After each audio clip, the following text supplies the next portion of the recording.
현재의 경제 불안과 달러의 위기, 돈에 대한 전반적인 이해를 위해 단 하나의 그래프만 보고 싶다면 이 표를 봐주세요.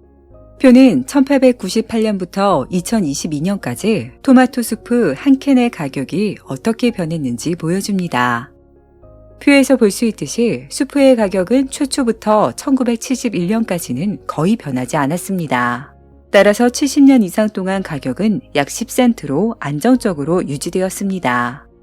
하지만 1971년부터 가격이 오르기 시작하여 2020년 이후에는 더욱 극적으로 상승했습니다. 왜 같은 수프가 15배나 비싸졌을까요? 19세기를 생각해보면 지금보다 생산은 훨씬 더 어렵고 비용 또한 많이 들었습니다. 대량 생산 기술이 아직 개발되지 않았기 때문에 많은 노동력과 시간이 필요했죠. 오늘날에는 아마 19세기에 한 캔을 생산하는 데 걸렸던 시간으로 기계 한 대가 100캔을 생산할 수 있을 거예요. 그렇다면 모든 기술 발전과 비용 절감에도 불구하고 오늘날 같은 수프가 어떻게 15배나 더 비싸지게 되었을까요? 토마토가 희귀해졌을까요? 물론 아니죠. 그렇다면 무엇이 달라졌을까요? 달라진 것은 수프나 토마토가 아니라 달러입니다. 가격이 안정적이었던 이유는 1971년까지 우리는 브레튼 우주 통화 시스템을 사용하고 있었기 때문입니다. 이 체제 하에서 모든 세계 통화는 미국 달러에 묶여 있었고 달러는 금에 묶여 있었습니다. 달러가 100% 금에 의해 뒷받침되지는 않았지만 여전히 모든 사람들을 통제하기에 충분했습니다. 그러나 1971년 닉슨 미국 대통령이 브레튼 우주 통화 시스템을 종료하면서 상황이 바뀌었습니다. 이날부터 모든 국가는 금과 은과 같은 실물 화폐 사용을 중단하고 명목 화폐를 사용하기 시작했습니다. 금과 관계가 없다는 것은 원하는 만큼 지폐를 찍어낼 수 있다는 것을 의미했죠. 이 차트가 말하고 있는 진짜 이야기는 수프캔이 바뀐 것이 아니라 달러가 바뀌었다는 것입니다. 즉, 수프캔이 올라간 것이 아니라 달러가 내려간 것입니다. 1971년 이후 지구상에서 더 이상 실물 화폐를 사용하는 나라는 없으며 우리 모두 지폐로 대표되는 명목 화폐를 사용합니다. 지갑이나 은행 교자에 있는 것은 실물 화폐가 아니라 명목 화폐입니다. 명목 화폐와 실물 화폐는 한 가지 큰 차이가 있습니다. 실물 화폐는 오랜 기간 동안 그 가치를 유지하지만 명목 화폐는 그렇지 않습니다. 누군가 우리가 실물 화폐를 사용하고 있다고 주장한다면 다음 두 가지 질문을 해보세요. 첫째, 이들에게 실물 화폐의 가치가 오랫동안 유지되어야 한다고 생각하는지 물어보세요. 이들은 예라고 대답할 것입니다.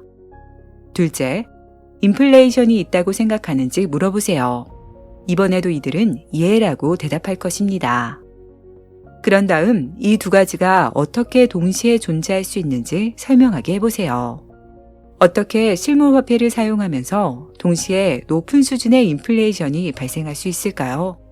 불과 작년에 구입한 물건이 지금은 30% 더 비싸다면 실물 화폐를 사용하는 것이 아니라 명목 화폐를 사용하는 것입니다. 모든 것에는 비용이 드는데 그건 명목 화폐도 마찬가지입니다. 무언가를 구매할 때 우리는 상대방의 제품이나 서비스 등 자신이 소유한 무언가를 명목 화폐로 판매할 것을 제한하는 것입니다. 예를 들어 식료품점은 우리로부터 지폐를 구매하고 그 대가로 제품을 제공하는 것이죠.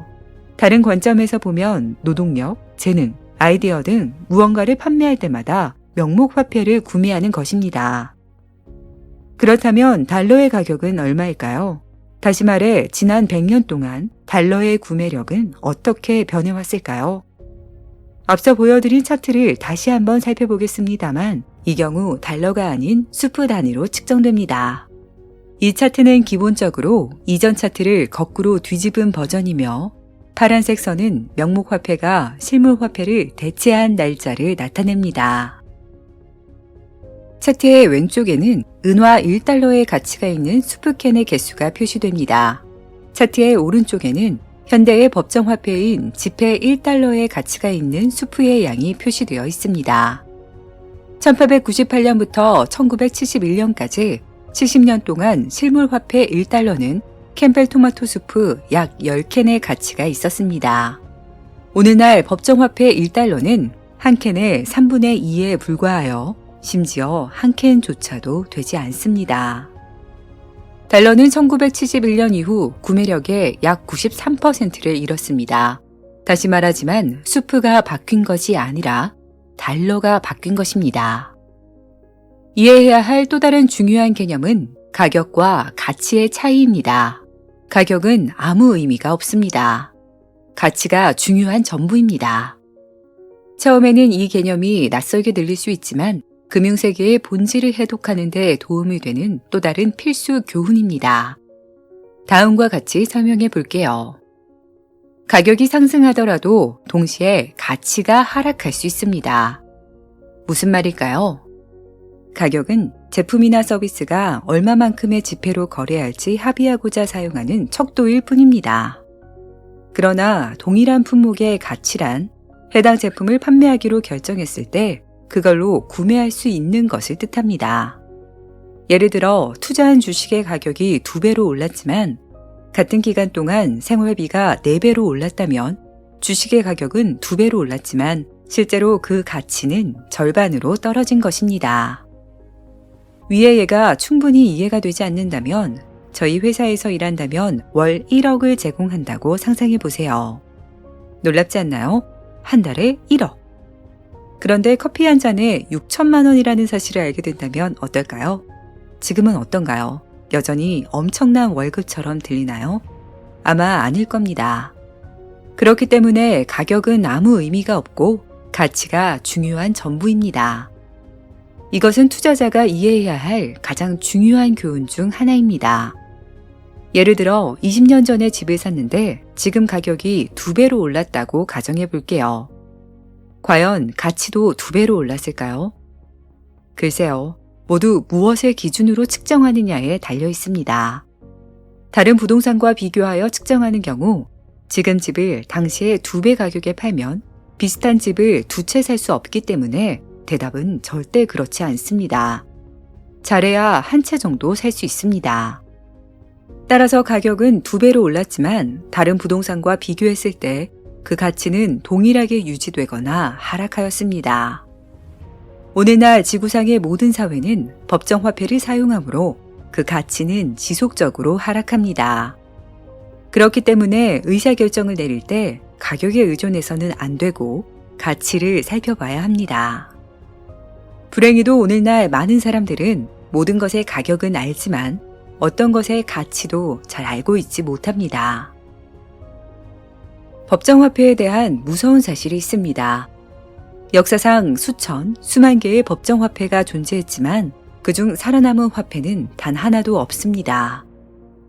법정화폐의 수명은 평균 약 27년이었으며 단 한 개도 살아남지 못했습니다. 모두 제로가 되었습니다. 100%의 실패율입니다. 모든 국가 통화는 그 설계 자체로 가치를 잃고 끊임없이 인수되기 때문에 가치를 잃을 수밖에 없습니다. 화폐가 가치를 잃으면 그 가치는 어디로 가나요? 라고 질문할 수 있습니다.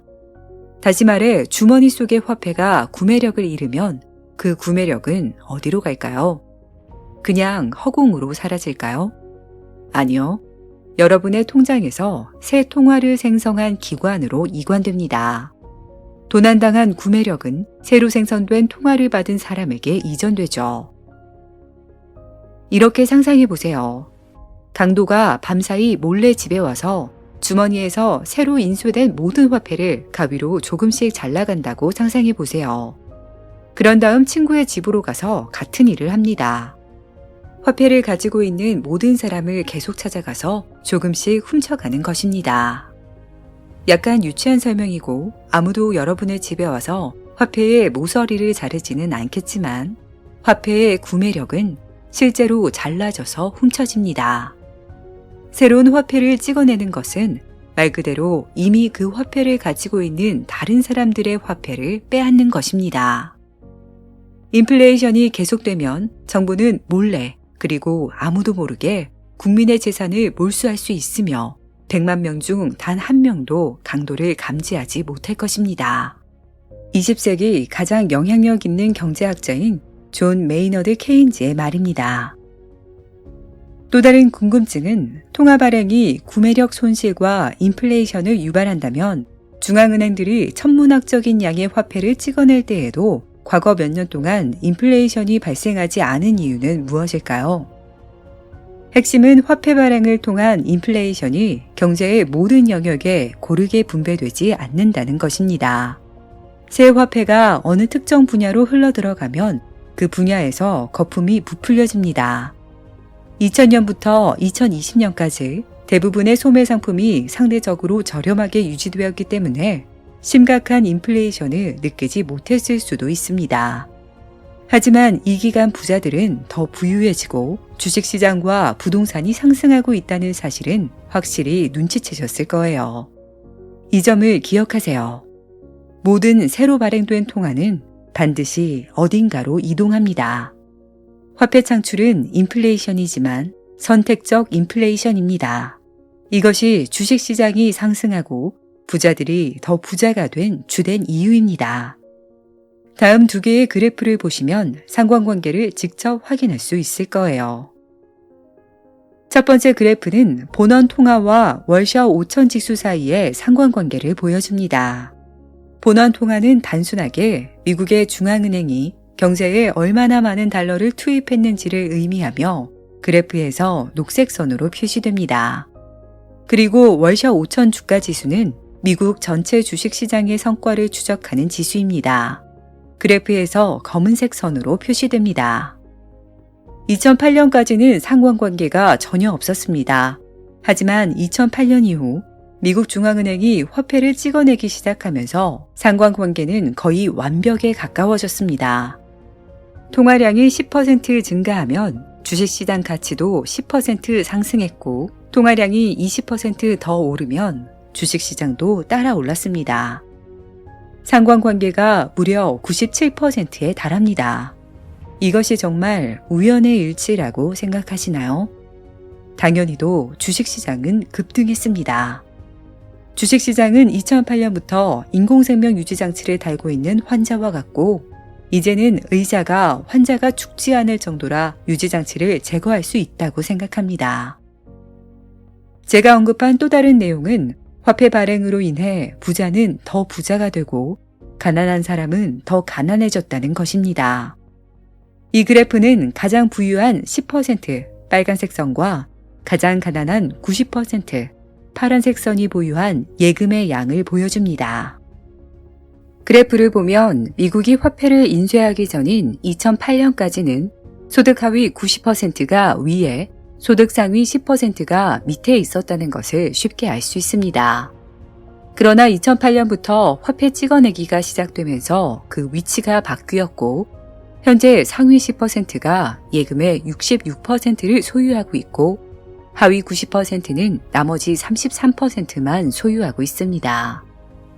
그렇다면 부자들을 탓해야 할까요? 아니요. 이들은 아무것도 하지 않았습니다. 사실 정반대입니다. 이들은 사업을 시작하고 우리가 구매하는 제품과 서비스를 만드는 사람들입니다. 일자리를 창출하고 그 사업을 운영하기 위해 엄청난 부담과 압박을 감수하죠.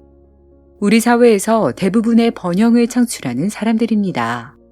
이들이 없었다면 경제도 존재하지 않았을 것이므로 이들을 악마화해서는 안 됩니다. 그들의 잘못이 아닙니다. 그들이 저지른 일이 아니니까요. 이번 영상에서 꽤 많은 내용을 다루었으므로 다음 3가지 교훈으로 모든 내용을 요약하고 싶습니다. 그 전에 더 많은 사람들이 이 주제에 대해 알아야 한다고 생각되면 이 동영상을 다른 사람들과 함께 공유해 보는 건 어떨까요? 다시 요약을 해볼게요. 첫째, 실질 화폐와 명목 화폐의 차이점을 알아두세요.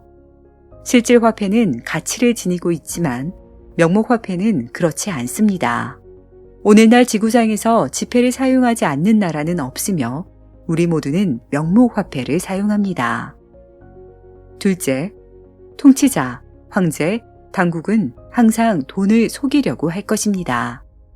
이 사실은 절대 변하지 않습니다. 절대로 말이죠. 이들은 항상 속일 방법을 찾습니다. 역사를 되돌아보면 그 많은 사례를 볼 수 있습니다. 셋째, 가격과 가치의 차이를 알아두세요. 가격은 아무 의미가 없고 가치가 중요한 전부입니다. 화폐의 주요 기능 중 하나는 가치의 척도이지만 우리는 더 이상 실물 화폐를 사용하지 않기 때문에 화폐가 가치의 척도 역할을 한다고 믿을 수 없습니다. 리터나 미터와 같은 다른 측정 단위와 마찬가지로 화폐도 사회가 제대로 기능하기 위해서는 안정적이어야 합니다. 더 자세히 알고 싶으시다면 마이크 멜로니의 신간, 21세기의 위대한 골드러쉬를 읽어보시기를 강력히 추천합니다. 이 영상은 해당 책의 처음 몇 장을 바탕으로 제작되었습니다. 이 책에는 경제, 돈, 다가오는 위기에 대한 엄청난 양의 훌륭한 정보가 담겨 있습니다. 금과 은에 관한 책이라기보다는 경제 교과서에 가깝기 때문에 책 제목을 조금 바꿔야 한다고 생각해요. 멜로니가 그렇게 제목을 지은 이유는 그의 모든 연구에 따르면 현재 금과 은을 제외한 거의 모든 것이 거품에 빠져 있기 때문입니다. 그는 다가오는 위기에서 금과 은이 매우 좋은 성과를 거둘 것으로 예상합니다. 그렇게 생각하는 주된 이유 중 하나는 역사상 전 세계 모든 국가가 동시에 법정 화폐를 발행한 적이 없었고 역사상 이렇게 대규모로 화폐가 발행된 적이 없었기 때문입니다. 저는 금과 은 중개인이 아니기 때문에 금과 은에 대해 낭만적으로 이야기하고 싶지는 않지만 한 가지 부인할 수 없는 사실은 금은 5,000년의 역사를 가지고 있다는 것입니다. 금은 수세기 동안 가치 저장 수단으로 사용되어 왔으며 특히 오늘날과 같은 시기에 더욱 그렇습니다. 개인적으로 저는 가치를 저장하는 방법으로 수년 동안 금과 은을 구입해 왔습니다. 어디서 사느냐는 질문을 종종 받는데 댓글란에 관심이 있으시면 제가 금과 은을 사는 데 사용하는 회사의 링크를 남겨드릴게요. 마이크 멜로니의 책에 대한 링크도 남길 것인데 이 책의 2 챕터는 온라인에서 무료로 제공됩니다. 마지막으로 이 영상에 언급된 내용은 재정적인 조언이 아니며 저는 금융상담가가 아닙니다. 누군가가 유튜브에서 영상을 만든다고 해서 전문가가 되는 것은 아닙니다. 따라서 직접 조사해 보시기 바랍니다. 또 얼마 전에 이 주제에 대한 영상을 만들었는데 레이 달리오가 왜 시스템이 망가지고 세상이 미쳐버렸다고 생각하는지 그리고 가장 중요한 그것이 여러분과 우리의 돈에 어떤 의미가 있는지 설명했습니다. 앞으로 다가올 위기에서 스스로를 보호하기 위해 무엇을 해야 할지 알 수 있도록 한번 확인해 보세요. 시청해 주셔서 감사합니다.